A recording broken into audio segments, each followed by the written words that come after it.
siya. So, abangan natin yung outcome natin mamaya, guys. Ay, hindi pa ako tapos. Nag-ribbon ako dito. Meron akong client dito ngayon. Hindi makita yung ano eh, kulot eh.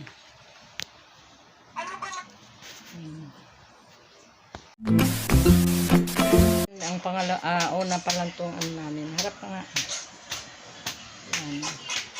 First day pa lang to, tapos na ako. Mamaya, after ano, mag-a-apply ako ng bali ano, second. Tapos na yung aking re-reband ngayon, haircut. Ribbon. Ayan na siya. Ang tinta banda. Yan. Yan ang bagong style niya sa buhok niya ngayon.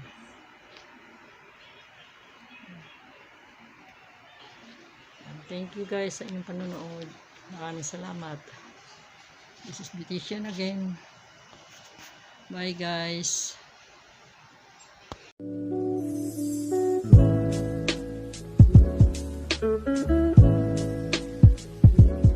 Thank you.